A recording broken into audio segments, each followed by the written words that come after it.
নমস্কার, শুরু করছি বাংলা বলছে। এসআইআর নিয়ে রাজনৈতিক চর্চা চলছেই, আর তারই মধ্যে আমরা কয়েকদিন আগেই দেখেছিলাম যে সংবাদ মাধ্যম জুড়ে শিরোনামে উঠে এসেছিল যে 2208টি এমন বুথ নাকি পাওয়া গেছে যেখানে কোনো মৃত ভোটার নেই, এবং এরপরই উঠে এসেছিল মৃত্যুহীন বুথ, অমরত্বের ঠিকানা ইত্যাদি কয়নেজ, যা রমরমিয়ে চলছিল সংবাদ মাধ্যম জুড়ে। সেই 2208-এর সূত্র কি সেটা সম্পর্কে নিশ্চিতভাবে জানা না গেলেও যেটা উঠে আসছিল যে নির্বাচন কমিশনের সূত্রে উঠে এসেছে যে 2208টি বুথে কোনো ভোটার মৃত নন, যার চোখ কপালে তুলে দেওয়ার পক্ষে যথেষ্ট। আর এর পাশাপাশি আমরা দেখছিলাম যে আরও একটা তথ্য উঠে আসছিল যে বেশিরভাগই দক্ষিণ 24 পরগনার। 3 দিনের মধ্যেই আমরা দেখলাম যে ম্যাজিকের মতো সেই নাম্বার কমতে থাকলো। যেরকম ধূমকেতুর উত্থান হয় ধূমকেতু গতিতে, তার থেকেও দ্রুত পতন হতে শুরু করলো। 2208 থেকে কমে সেটা হলো 408। এরপর কি হলো 29, এবং আজকে সর্বশেষ যে আপডেট আমরা পাচ্ছি যে সেই সংখ্যাটা এসে দাঁড়িয়েছে 7-এ। আমি আলোচনায় যাওয়ার আগে সরাসরি একবার চলে যাব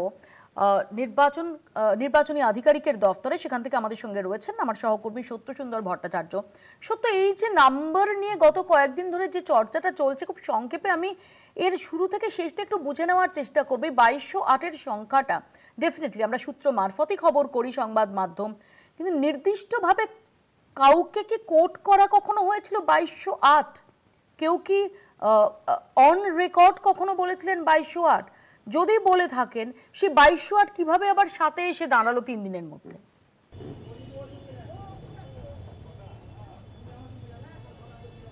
দেখো, যেটা বলা হয়েছিল ঠিক 48 ঘন্টা আগে, আমি বলবো গত পরশু দিন, সেক্ষেত্রে যে গোটা রাজ্যে 2208টি এমন বুথ খুঁজে পাওয়া গিয়েছে যেখানে কোনো মৃত ভোটার নেই, কোনো স্থানান্তরিত ভোটার নেই, কোনো ডুপ্লিকেট অর্থাৎ ডাবল এন্ট্রি ভোটার নেই, এবং কোনো আনট্রেসেবল বা নিখোঁজ ভোটার নেই। খুব স্বাভাবিকভাবেই একেবারে ইসিআই জাতীয় নির্বাচন কমিশনের নজরে এসেছে এরকম বুথ, রাজ্যের এই বুথগুলো, এবং সেই জন্য তাদেরকে রিচেকিং করতে বলা হয়েছিল। জেলা শাসকদেরকে নির্দেশ দেওয়া হয়েছিল যে আপনারা খুঁজে বের করুন যে এই তথ্য এসেছে। যদিও এটা একেবারেই কিন্তু এর কোনো অফিসিয়াল রেকর্ড আমাদের হাতে আসেনি।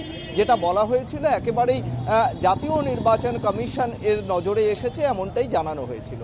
ঠিক তার পরের দিন অর্থাৎ গতকাল যে ফিগারটা আমাদের কাছে এসে দাঁড়ালো সেটা আচমকাই 2208 থেকে এসে 480-তে এসে দাঁড়ালো, যেখানে কোনো মৃত ভোটার নেই, স্থানান্তরিত নেই, ডুপ্লিকেট নেই, আর আনট্রেসেবল নেই।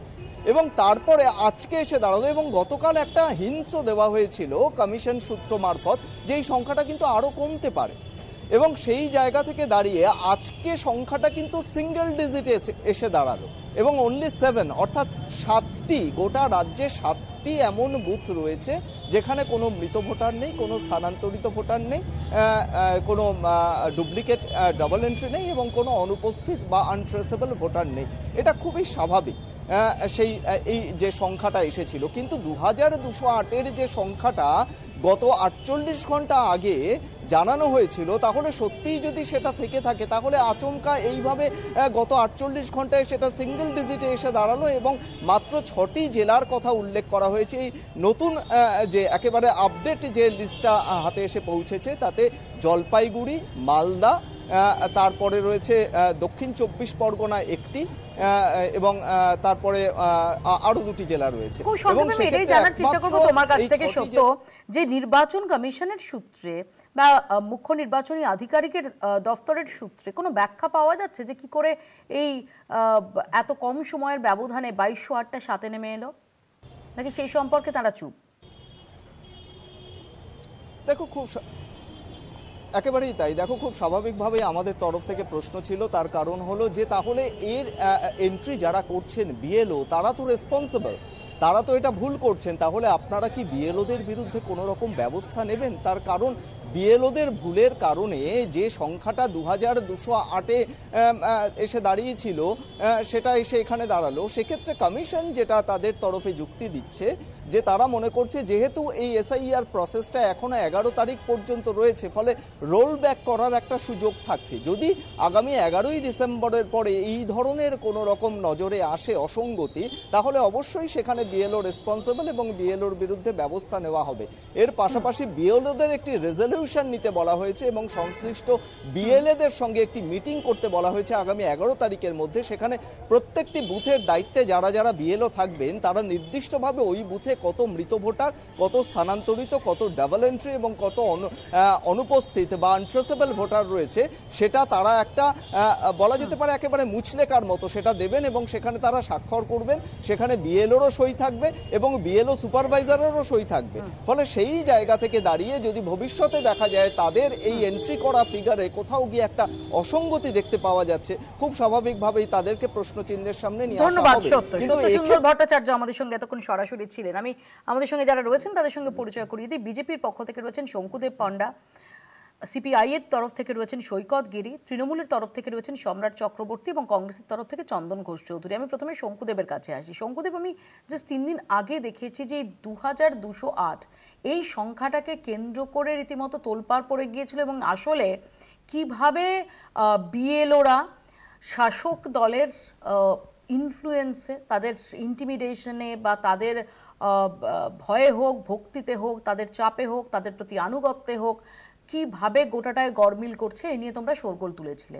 আজকে সেই নাম্বারটা এসে দাঁড়িয়েছে 7। দুটো থিওরি হতে পারে যে এক হচ্ছে তাহলে 2208-এর যে সংখ্যাটা সেটা ভাসিয়ে দেওয়া হয়েছিল, কারণ কেউ দাঁড়িয়ে অনার্স নিয়ে বলছেন না যে হ্যাঁ 2208 সংখ্যাটা আমি বলেছিলাম, এক।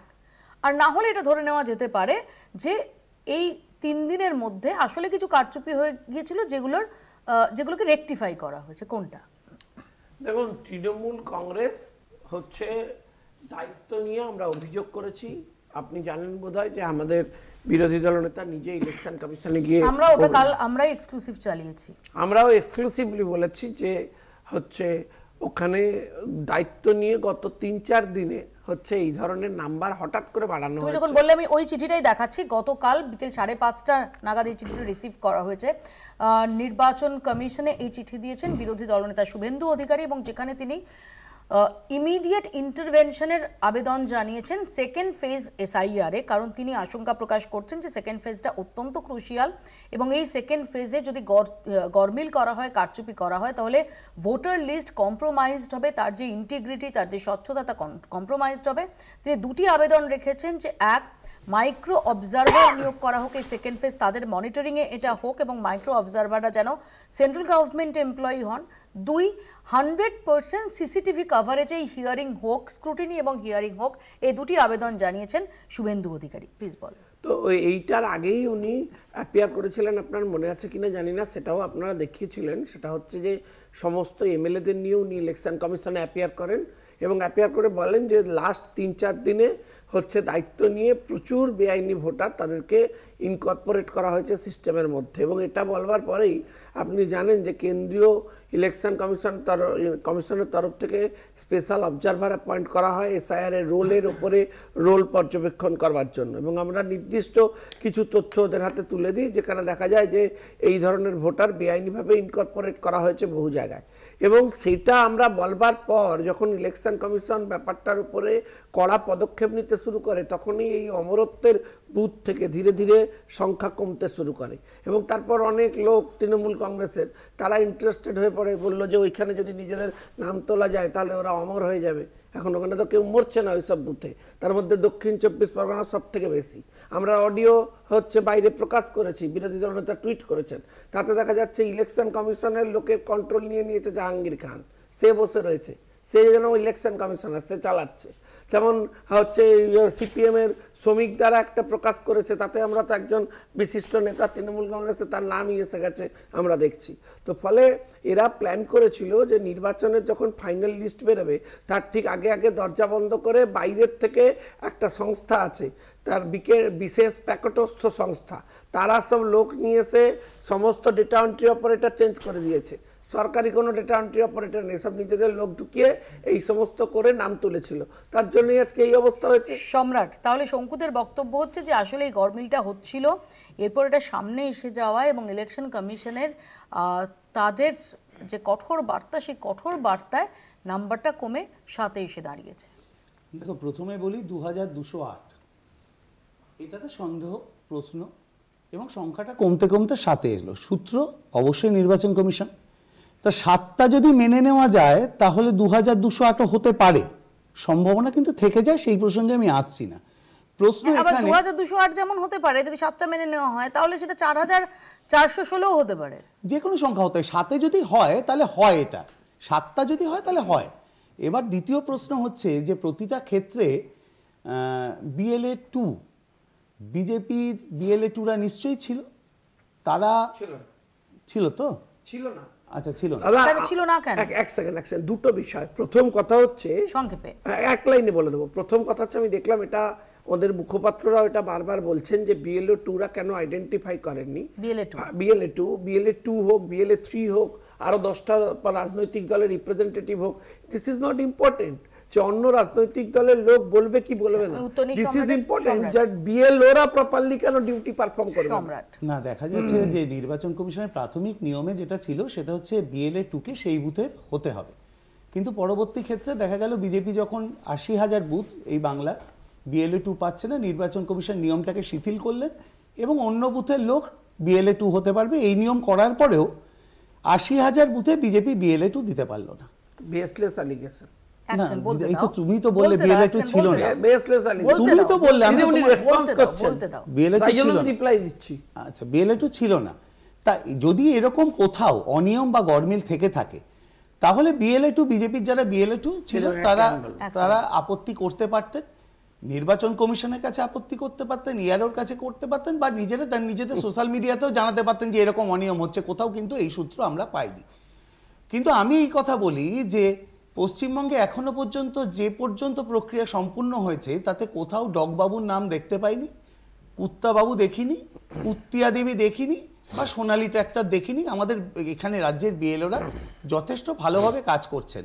কিন্তু প্রশ্ন তো SIR নিয়ে, প্রশ্ন তো সংগতি নিয়ে, বা কিছু কিছু জায়গা থেকে দেখা যাচ্ছে যে BLOদের ক্ষেত্রে নতুন নতুন নির্দেশিকা পালনের ক্ষেত্রে BLO যারা রয়েছেন তাদের প্রতি একটা অমানসিক পরিশ্রম হচ্ছে। এক সেকেন্ড, আমি আসবো, আমি সৈকতের কাছে যাব। সৈকত, প্রথমত হচ্ছে হঠাৎ করে এই সংখ্যাটা 7-এ নেমে এলো কি করে?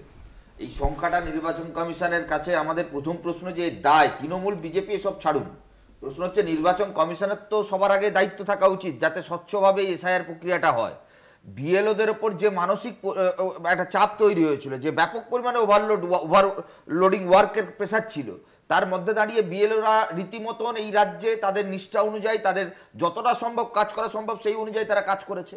তারপরেও আমরা যখন স্পষ্টভাবে আমাদের বামফ্রন্টের পক্ষ থেকে সমীর লাইডি অডিও জমা দিয়ে নির্বাচন কমিশনের কাছে অভিযোগ করলেন, সেখানে তৃণমূল নেতার নাম জানা গেছে, পরবর্তীকালে জাহাঙ্গীর খানের নাম এসছে। নির্বাচন কমিশনার কেন এখনো অবধি জাহাঙ্গীর খানের বিরুদ্ধে কোনো FIR করেননি? কেন তৃণমূলের ডায়মন্ড হারবারের ওই নেতাদের বিরুদ্ধে কোনো অভিযোগ করেননি? 700 বুথ, যেখানে দক্ষিণ 24 পরগনা জেলা, তার মধ্যে 350 বুথ, যেটা হচ্ছে শুধুমাত্র ডায়মন্ড হারবার লোকসভা কেন্দ্রের মধ্যে। এবং আজকে যা আপ টু ডেট আপনাদের যে গোটা রাজ্যের যা চেহারা, 7টা বুথে এরকম পাওয়া গেছে যেখানে কোনো মারা যায়নি। তার মধ্যে আমি তোমায় সৈকত বলে রাখি যে তুমি খুব ভ্যালিড পয়েন্ট তুলেছো যে যদি গরমিল হয়ে থাকে তাহলে তো BLOদের বিরুদ্ধে ব্যবস্থা নেওয়া উচিত। একদম, যেটা সত্য, যেটা বললো যে সত্যরা এই প্রশ্নটা করেছিলেন, সেক্ষেত্রে কোনো সদুত্তর পাওয়া যায় না। বলা হয়েছে যে পরবর্তীকালে যদি হয় ইত্যাদি ইত্যাদি। প্রশ্ন হচ্ছে যে আদৌ কি 2208 এই নাম্বারটার অফিসিয়াল দায়িত্ব কেউ নিচ্ছেন? একদমই, আমি বলছি 2208-এর দায় নির্বাচন কমিশন নীরব।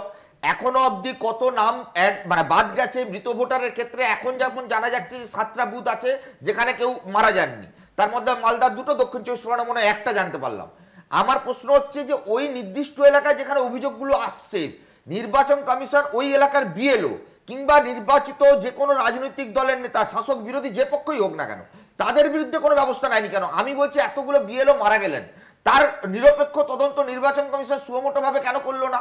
অথবা এই রাজ্যের ডেটা এন্ট্রির ক্ষেত্রে যে ক্রাইসিস তৈরি হয়েছিল, একটা ব্যাপক ওয়ার্কলোড তৈরি হয়েছিল, সেক্ষেত্রে নির্বাচন কমিশন নীরব কেন? যে অবজারভার শেষ মুহূর্তে রিক্রুট করা হলো, সেই অবজারভার আগে কেন নিয়োগ করা হয়নি?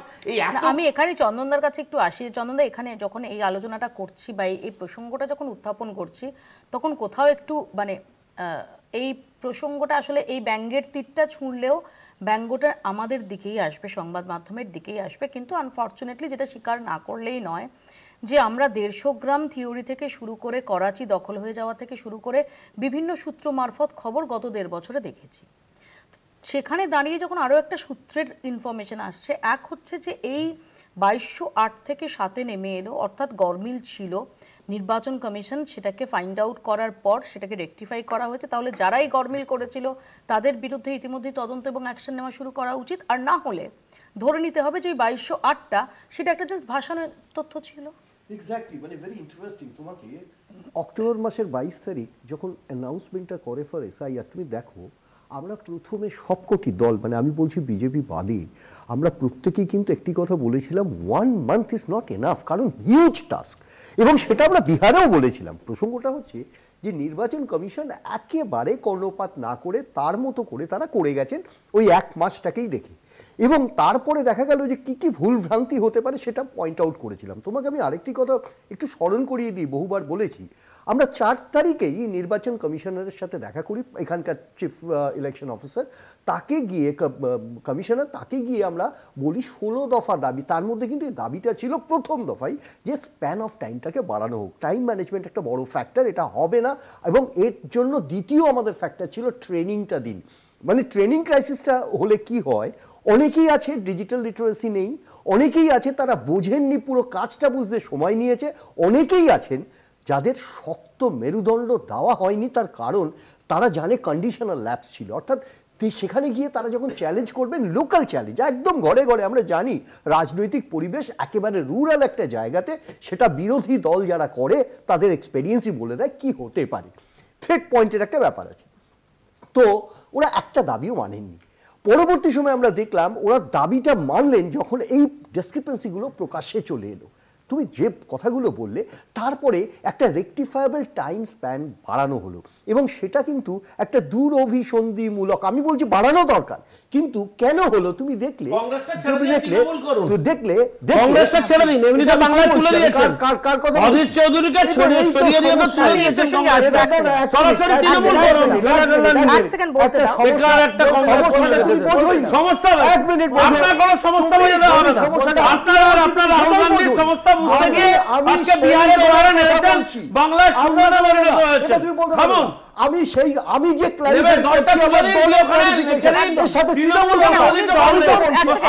উনি কংগ্রেসের হয়ে কি বলবেন না বলবেন সেটা অ্যাবসলিউটলি ওনার প্রেরোগেটিভ। আরেকটা জিনিস আছে, আমি একটু বিরত করছি, আসবো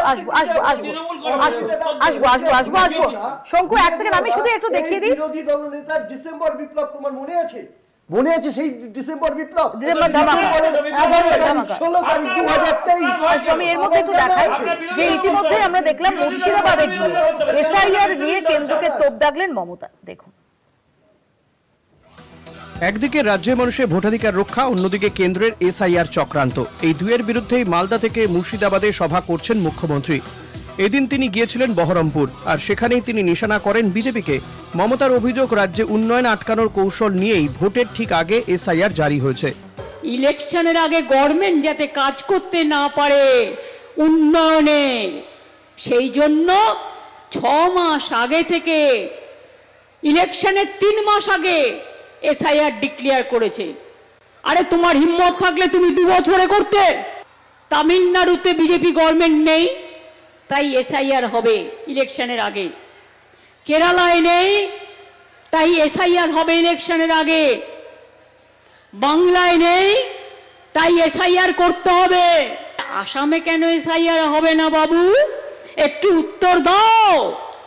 একসময় মমতা বলেছিলেন রাজ্যে এসআইআর করতে দেবেন না, কিন্তু কেন তা করতে দিয়েছেন তার যুক্তিও তুলে ধরার চেষ্টা করেছেন এদিন।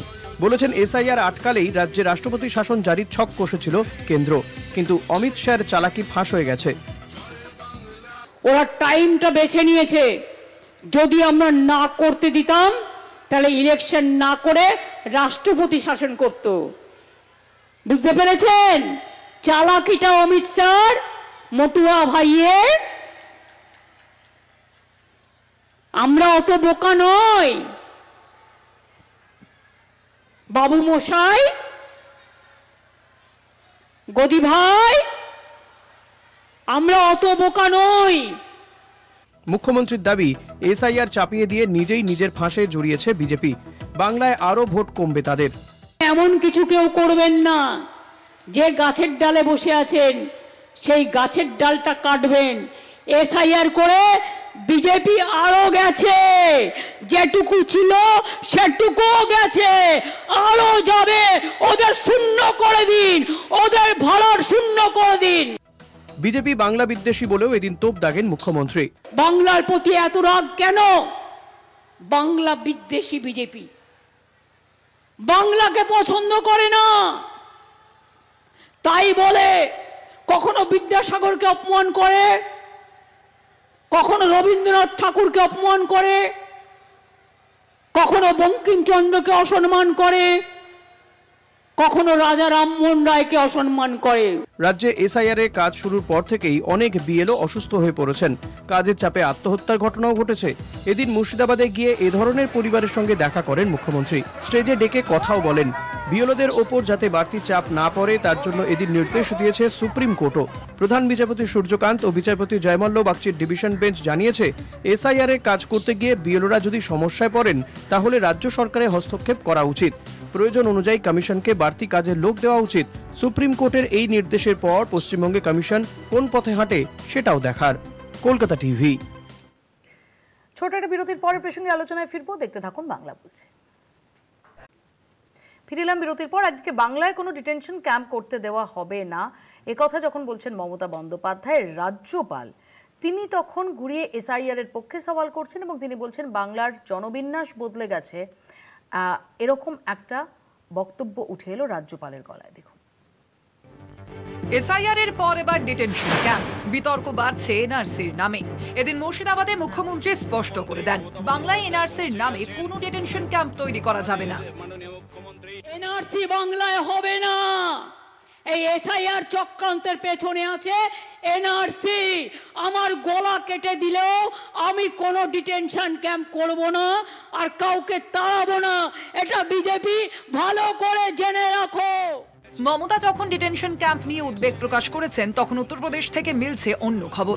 সেখানে এর মধ্যেই প্রতি ডিভিশনে ডিটেনশন ক্যাম্প তৈরির নির্দেশ দিয়েছেন যোগী আদিত্যনাথ। বাংলাদেশে দেখলেই সেই ক্যাম্পে পাঠানোর নির্দেশ দেওয়া হয়েছে। তৃণমূল নেত্রীর মতে বিজেপি আসলে বাংলা বিদ্বেষী, বাংলা বললেই বাংলাদেশে চালানোর চেষ্টা করছে। আপনাদের যে 1.5 কোটি লোক সারা ভারতবর্ষ থেকে বাংলায় কাজ করে, কই আমরা তো তাদের অত্যাচার করি না, আমরা তাদের আপন করে রাখি। তাহলে আপনাদের কি হয়েছে? বাংলার প্রতি এত রাগ কেন? বাংলা বিদ্বেষী বিজেপি বাংলাকে পছন্দ করে না, তাই বলে কখনো বিদ্যাসাগরকে অপমান করে, কখনো রবীন্দ্রনাথ ঠাকুরকে অপমান করে, কখনো বঙ্কিমচন্দ্রকে অসম্মান করে, কখনো রাজা রামমোহন রায়কে অসম্মান করে। বাংলা নিয়ে অবশ্য উদ্বেগের কথা শুনিয়েছেন রাজ্যপাল সিভি আনন্দ বোস। তার মতে বাংলার জনবিন্যাস বদলে গেছে, এটা স্পষ্ট। কিছুদিন আগে রাজ্যের বিজেপি নেতারাও এই একই দাবি করেছিলেন। Available data is there. Data speaks for itself. We can arrive at our own conclusion. At this point of time, I do not want to comment on that question.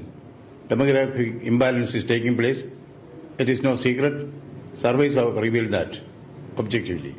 রাজ্যপালের উদ্বেগ নিয়ে কটাক্ষ করতে ছাড়েনি তৃণমূল। তবে মৃত্যুহীন বুথের সংখ্যা কমা নিয়ে শুরু হয়েছে রাজনৈতিক চাপানুতর। প্রথমে বলা হচ্ছিল কোনো মৃত ভোটার নেই এমন বুথের সংখ্যা 2208, কিন্তু এখন তা কমে দাঁড়িয়েছে। কিন্তু রাতারাতি এই বদল কেন? কমিশন বলছে বিষয়টি ডিইওদের চেক করতে বলা হয়েছিল। বারে বারে চেক করার ফলেই সংখ্যা কমেছে। কলকাতা টিভি। সম্রাট, রাজ্যপালের বক্তব্যেও উঠে এলো এই জনবিন্যাসে বদলের প্রসঙ্গ। হ্যাঁ, রাজ্যপাল দেখো এই কথাটা এখন খুব পরিষ্কার যে রাজ্যপাল সরাসরি বিজেপির একজন প্রতিনিধি হিসাবে কাজ করছে এবং এর আগেও আমরা বিভিন্ন সূত্র ধরে সেই খবরই পেয়েছি এবং সেটা সবাই জানে।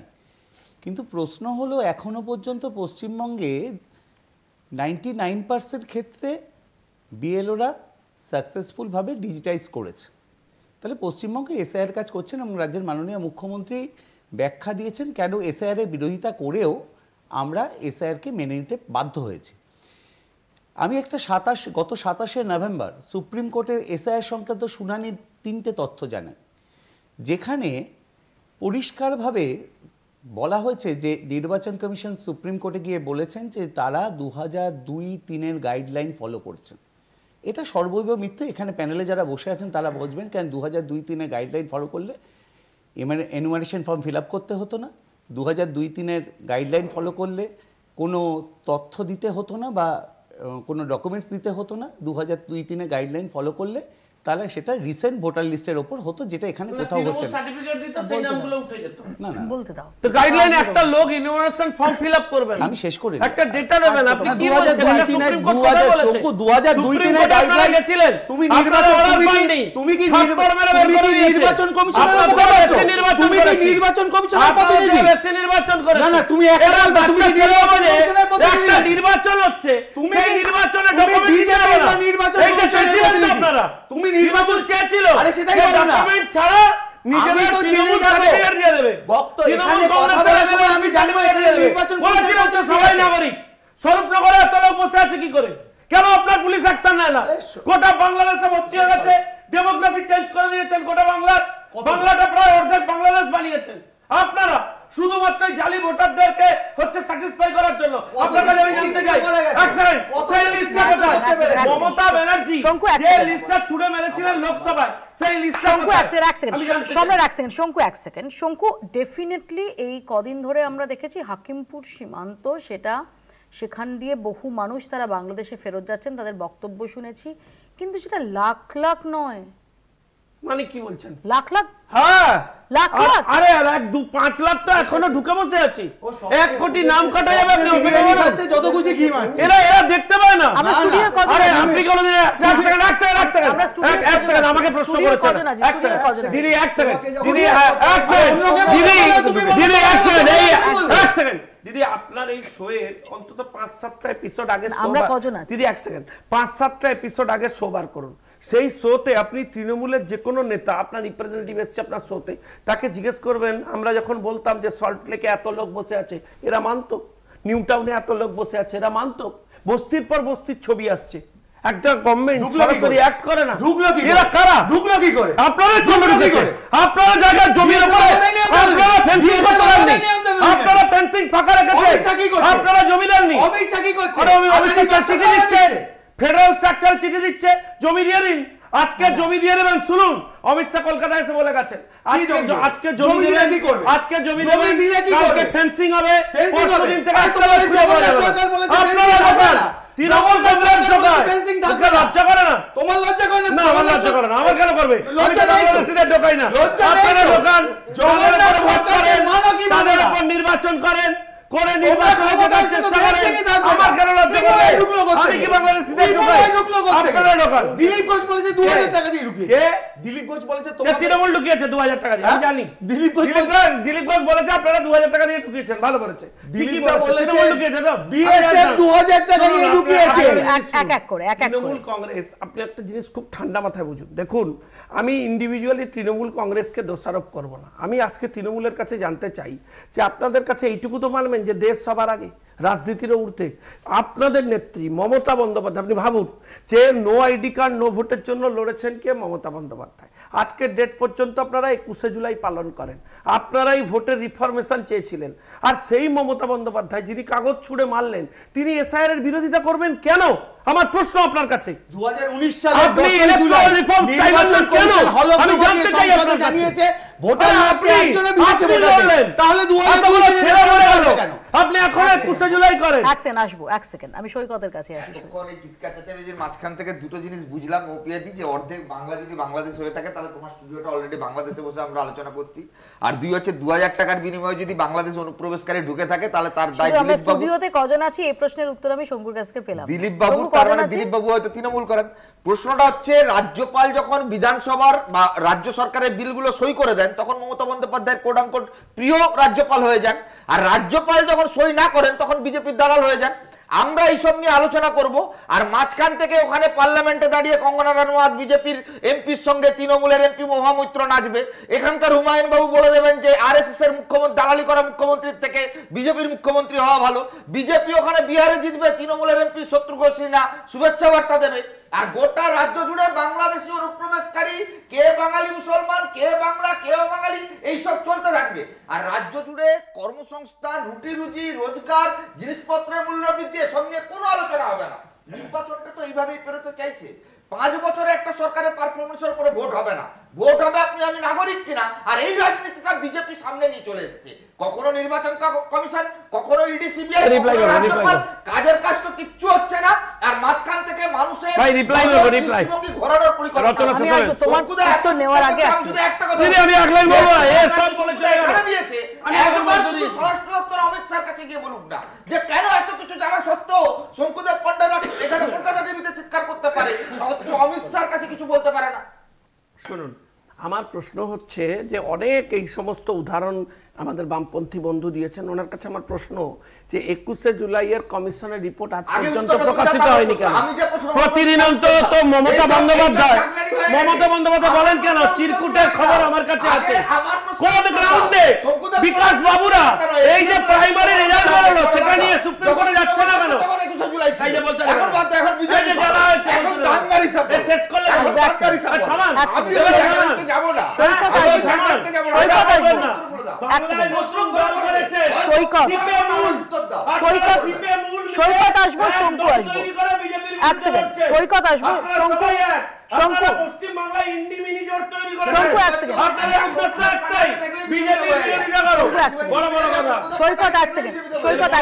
আমি চন্দনদার কাছে চন্দনদার কাছে আসি। চন্দনদা এক সেকেন্ড, আবার শঙ্কু এক সেকেন্ড, শঙ্কু এক সেকেন্ড। যখন এই লক্ষ লক্ষ রোহিঙ্গা, কোটি কোটি রোহিঙ্গা এবং লক্ষ লক্ষ বাংলাদেশি তারা অনুপ্রবেশকারী, তারা হাকিমপুর সীমান্ত দিয়ে বেরিয়ে যাচ্ছে, এটা যখন নিজেরা কনভিন্স করতে চাইছি শঙ্কুরা, তখন প্রশ্নটা আমার চন্দন দিদি একটা লোক হলেও তো আছে, আসছি মমতা বন্দ্যোপাধ্যায় বলেছিলেন একজনও নেই, তখন কি দেখছি সোনালী একটাও তো আছে। এক সেকেন্ড, সোনালী সোনালী খাতুনদের সেই সময় আমরা দেখছি যে সোনালী খাতুনরা বাংলাদেশের জেলে, সুপ্রিম কোর্ট নির্দেশ দিচ্ছে, হাইকোর্ট নির্দেশ দিচ্ছে, বাংলাদেশের কোর্ট বলে দিচ্ছে যে তারা বাংলাদেশি নাগরিক নয়, এবং অবশেষে তাদের ফেরানোর ব্যাপারে তোড়জোড় শুরু করতে হয়েছে। দেখো, একটা কথা আমি একেবারে শুরুতে বলিনি, শঙ্কুর ক্লাসিক্যাল ভয়েস যদি ওই পর্যায়ে না পৌঁছে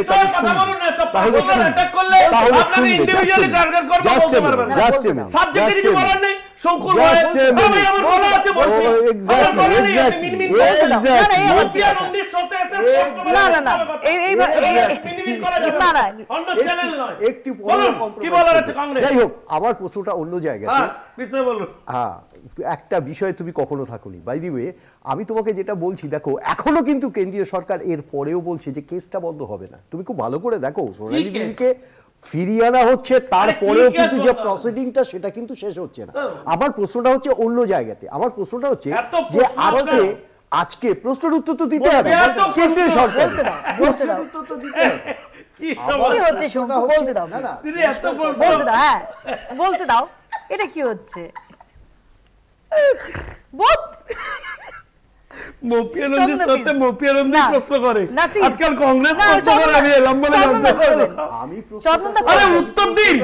আমি প্রশ্নটা তো তোমাকে করছি না, কারণ হচ্ছে তোমাদের চরিত্র তো পরিষ্কার হয়ে গেছে, এখানে তো কোনো প্রশ্ন নেই।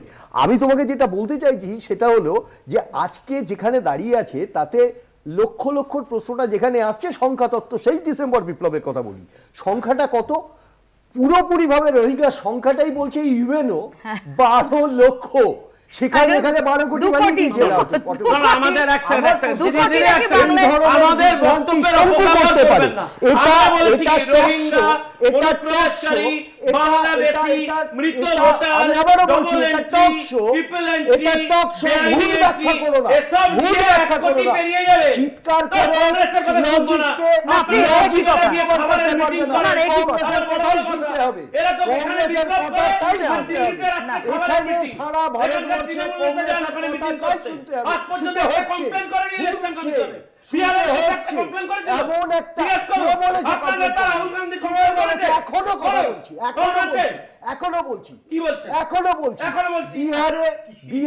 75 হাসির তো প্রশ্ন নয়, বিহারে 75 প্রমাণ করে বলতে দাও, এখনো হচ্ছে। এটা ভোট চুরি নিয়ে প্রথম যিনি যদি হুইসেল ব্লোয়ার কাউকে বলা যেতে পারে সেটা তো রাহুল গান্ধী। তিনি অপোজিশন লিডার হিসেবে উনি ওনার অপোজিশনের পারফরম্যান্স হিসেবে এটা করেছেন, যার কোনো বেস ছিল না।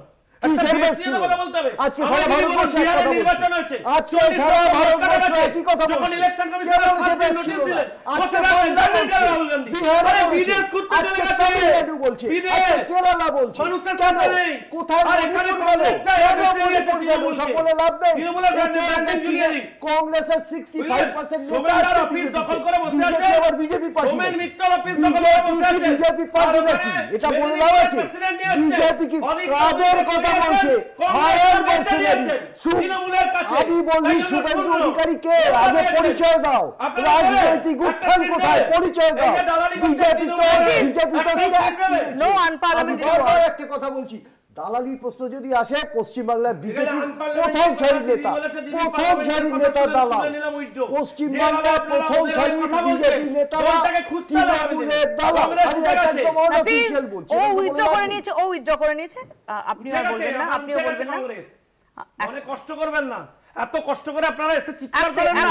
আমি চাই প্রত্যেকটা রাজনৈতিক দল তৃণমূলকে পুরো বেঁচে দিয়েছেন, দলটা উঠে যায় 2026-এ বোঝা যায়। আমি বলছি সম্রাটকে কোন পরিস্থিতি হলো যে মুখ্যমন্ত্রীকে বলতে হচ্ছে যে এ রাজ্যে ডিটেনশন ক্যাম্প হবে না, এ রাজ্যে ডিটেনশন ক্যাম্পের প্রসঙ্গ সেটা কি আদৌ এসেছে?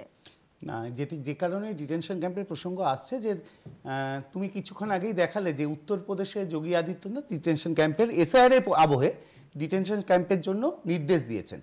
তাহলে মানুষ, আমরা প্রথম থেকে যে কথাটা বলা হচ্ছিল যে এসআইআরটা হচ্ছে ঘুরপথে এনআরসি, এবং ঠিক তাই না। কিন্তু এখানে একটা প্রশ্ন সম্রাট, তোমরা বলেছিলে প্রথমে যে এসআইআর হবে না, এসআইআর হচ্ছে, ওয়াকফ সেটাও চালু হয়েছে, একটা ব্যাখ্যা তোমাদের তরফ থেকে আসছে এটা কেন্দ্র করছে ইত্যাদি। মমতা বন্দ্যোপাধ্যায় আমরা ওয়াকফ আইন সমর্থন করিনি, কোন জমি আমরা একদম এখানে খুব পরিষ্কার, আমরা ওয়াকফ আইনকে সমর্থন করিনি। প্রশ্ন হচ্ছে এই যে ডিটেনশন ক্যাম্পও করতে দেবে না, এটা কি একটা রেটরিক নাকি এটা তোমরা? প্রশ্ন হচ্ছে ডিটেনশন ক্যাম্পের প্রশ্ন আসছে কেন? জমি নিয়ে দিয়েছেন, আমি বড় বড় ডায়লগ দিচ্ছেরিতা। আরে কি আপনারা জমি দেননি? কিসের জমি? দাঁড়াও, সরকার ডিটেনশন ক্যাম্পের জমি দিয়েছে কি দেয়নি? আরে তুমি একটু দেখতে যাবেন জমি, তুমি দেখবে নাকি জমি? আপনি দেখতে যাবেন জমি? ডিটেনশন জমি দিয়ে দিয়েছে, দিতে বলতে কেন? এসআইআর নির্বাচন কমিশনের নাগরিকত্ব যাচাই করার কোনো এখতিয়ার নেই। সেই সঙ্গে এটা বলা যায় এসআইআর করছে এনআরসি করবে স্বরাষ্ট্র সুপ্রিম কোর্টে সেটা প্রমাণিত। আপনারা বাংলাদেশে অনুপ্রবেশকারীদের এখানে ডেন বানানোর জন্য সব করছে। থামুন আপনি। সাবজেক্ট আছে, আমি আপনার কাছে আমি যাচ্ছি। আমার তিনটে প্রশ্ন সম্রাট। এক, আপনারা ডিটেনশন ক্যাম্পের জমি আজকে নয় দিয়েছেন 2022 সালে। গোটা দেশের মধ্যে আসামের পর দ্বিতীয় পশ্চিম বাংলা। আমরা ডিটেনশন ক্যাম্পের জমি ঘেরাও করেছিলাম বামপন্থীরা, তখন নবান্ন থেকে তা উইথড্র করা হয়েছিল, বলা হয়েছিল মিসকমিউনিকেশন। এখনো কিন্তু সেই জমি ডিটেনশন ক্যাম্পের নামেই রেজিস্টার। এক। দুই হচ্ছে আপনারা বলেছিলেন এসআইআর করতে দেবেন না, এসআইআর হলো। আজকে বলছেন এনআরসি করতে দেবেন না। কেউ তো আমরা বলছি না, আমরা বলছি যে বিজেপির এটা ইন্টেনশন, কিন্তু এসআইআর এনআরসি এক হতে পারে না, এবং দেশের সুপ্রিম কোর্টেরও সেই অবজারভেশন। তারপরেও আপনার দলের সর্বময় নেত্রী মুর্শিদাবাদের মতন সংখ্যালঘু অধ্যুষিত জেলায় দাঁড়িয়ে কেন এনআরসির ভয় দেখাচ্ছেন? তাহলে কি আপনারা এনআরসির জমিও প্রস্তুত করছেন ওয়াকফের মতন? আমার লাস্ট একটা কথা, আপনারা মুর্শিদাবাদে মিটিং করেন, যে মুর্শিদাবাদের বিজেপির ভোট ব্যাংক সেই ওভাবে নেই। আপনারা গিয়ে গঙ্গার গাইঘাটায় মিটিং করেন, যেখানে বিজেপিকে লোক তাড়া করছে এই এসআইআর এর পর। কেন আপনারা বিজেপির পূর্ব মেদিনীপুর, পশ্চিম মেদিনীপুর বিজেপির গড় এলাকায় মমতা বন্দ্যোপাধ্যায় যান না? তাহলে আপনারা সত্যি হুমায়ুন কবিরের মতন বিজেপি সুবিধা করে দেওয়ার রাজনীতি করছেন? সম্রাট একদম পরিষ্কারভাবে বলে যে শূন্য থাকলে অনেক অবান্তর প্রশ্ন আসে। একদম 2019, 2021, 2024 এই বাংলায় বিজেপিকে যদি কেউ রুখে থাকে তাহলে সেটা তৃণমূল কংগ্রেস এবং মমতা বন্দ্যোপাধ্যায়। একদম, আমরা তো চাই আপনারা তাহলে ওয়াকআপ রুখুন। তাহলে কোন পদ্ধতিতে কোথায় মিটিং করলে বিজেপিকে রোকা যায় সেটা মমতা বন্দ্যোপাধ্যায় থেকে ভালো করে জানেন। সেটা আমাদের বামপন্থীদের কাছে শিখতে হবে। সেই কারণেই বাবরি মসজিদ হচ্ছে, সেই কারণে রাম মন্দির হচ্ছে, সেই কারণে এসআইআর হচ্ছে, সেই কারণে এনআরসি হবে, সেই কারণে সারা দেশে বিজেপির অগ্রগতি রথকে যদি কোন রাজনৈতিক দল আটকে থাকে বিজেপি ছিল না এই রাজ্যে,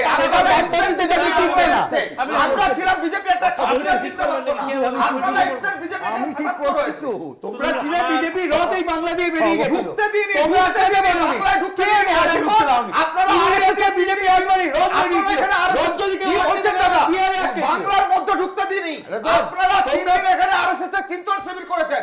এক সেকেন্ড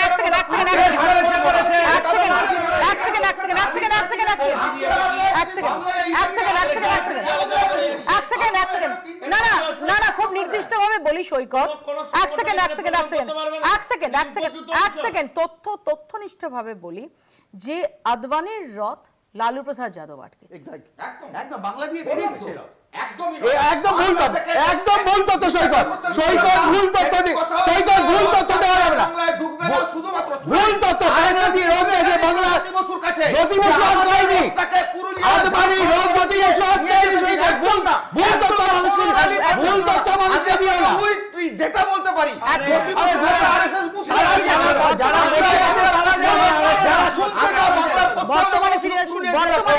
বর্তমানে ফিরে আসি। হ্যাঁ, আচ্ছা, আমি এক লাইনে বলতে চাই, আমি অন্য ইস্যু হলে বলতাম না। দেখুন, একটা স্বেচ্ছাসেবী সংগঠন একটা রাষ্ট্রীয় সেক্টরে কাজ করে আরএসএস, তার রথকে কোনো জায়গায় ঢুকতে দেব না কেন? এই মানসিকতা কেন? তো সিপিএম এর হচ্ছে অ্যাপ্রোচ যে গণতন্ত্রটাকে হত্যা করবো। আমার বক্তব্য হচ্ছে মমতা বন্দ্যোপাধ্যায় হোক, দাঁড়ান ভাই, এতক্ষণ শুনেছি, হয় মমতা বন্দ্যোপাধ্যায় হোক বা বামপন্থী, এরা দুজনেই এক, দুজনেই হচ্ছে সরাসরি আমাদের বিরুদ্ধে, এরা হচ্ছে আমাদের বিরুদ্ধে। আমার বক্তব্য দাঁড়ান, আরে ভাই বলতে দিন, ছেড়ে দিন, এবার আমার আমি তো শুনেছি এতক্ষণ, আপনার যুক্তি নিয়ে আমার বক্তব্য নেই। আমার বক্তব্য হচ্ছে প্রত্যেকে একটা স্বাধীন দেশে তার রাজনৈতিক বক্তব্য রাখবে, এটাই স্বাভাবিক। এই নিয়ে তো কোনো বিতর্কের জায়গা করাটা হচ্ছে বোকামো। এবার হ্যাঁ, এই প্রসঙ্গে এখন কংগ্রেস রেডি করে উঠে বলতে পারে আপনাদের 4টে স্টেটে এটা হয়নি কেন। ভাই, আমি ব্যক্তিগতভাবে বলবো যে সমস্ত জায়গায় একটা গণতান্ত্রিক ব্যবস্থায় প্রত্যেকে তাদের বক্তব্য রাখবে, তারা তাদের কথা বলবে, মানুষ প্রয়োজন হলে তাকে একসেপ্ট করবে, না হলে ছুঁড়ে ফেলে দেবে। এটা নিয়ে কোনো দ্বিমত থাকার জায়গা আছে বলে আমি মনে করি না। 1, 2, আমি একটা কথা আপনাকে ক্লিয়ারলি বলছি, আপনি আজকে বলছেন তো তৃণমূলের কথা, আপনি শুনুন, ডিটেনশন ক্যাম্প মমতা বন্দ্যোপাধ্যায় চাইলেও আটকাতে পারবেন না। একটা গণতান্ত্রিক দেশে ইলেক্টেড চিফ মিনিস্টারকে বাই দ্য ল অপারেট করতে হয়। ডিটেনশন ক্যাম্পের কথা বলছো কেন জোর দিয়ে? তাহলে কি এনআরসির ভাবনা চিন্তা? আমি প্রথম দিন বলেছি, আবারও বলছি, আমাদের দলের 1 সেকেন্ড, আমাদের দলের ক্লিয়ার স্ট্যান্ড আপনাকে বুঝতে হবে।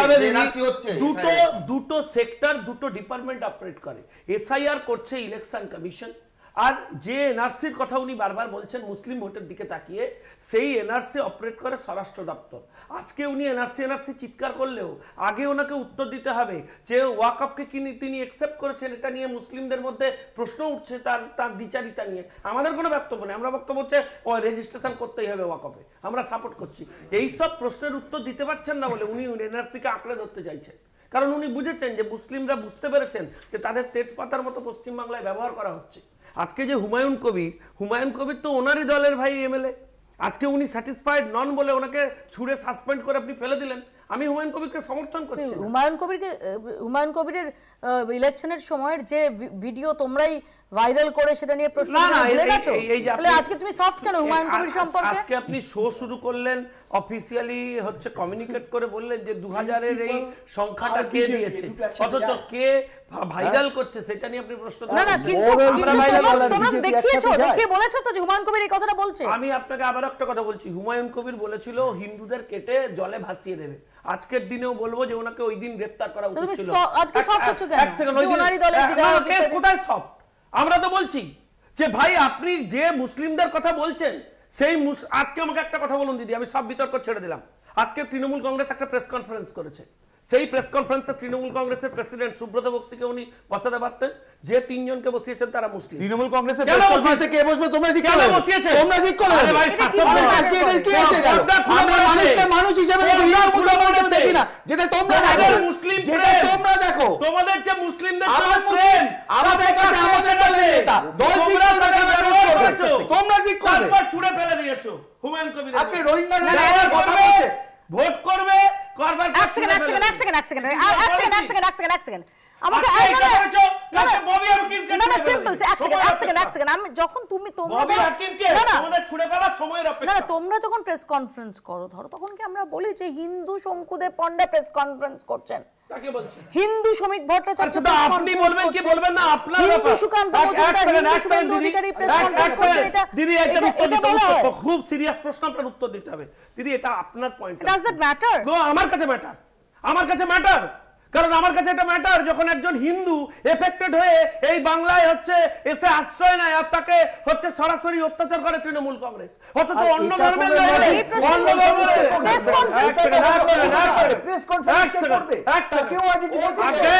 আগে কি বলছেন কি বলছেন প্রেস কনফারেন্স করবেন তাকেও স্পষ্ট তৃণমূলের পয়েন্ট অফ ভিউ। আমার প্রশ্নটা তার রাজনীতি করে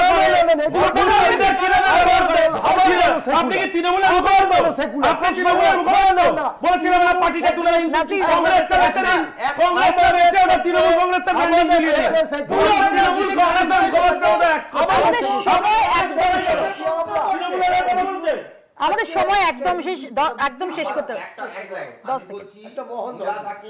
যদি প্রেস কনফারেন্স করে আজকে হুমায়ুন কবিরের বিরুদ্ধে সিদ্ধান্ত ঘোষণা করেন, এটা সেই ক্রোনোলজি যে ক্রোনোলজিতে যে গরু দুধ দেয় তার লাথি খেতে রাজি, এটা সেই ক্রোনোলজি যে ক্রোনোলজিতে 2019-এ বিজেপি তাকে ওখানে ক্যান্ডিডেট করেছিল তৃণমূল বিজেপি মিলে অধীরগড় মুর্শিদাবাদে মুসলিম ভোট একদম শেষ। বাংলা দেখতে থাকুন কলকাতা।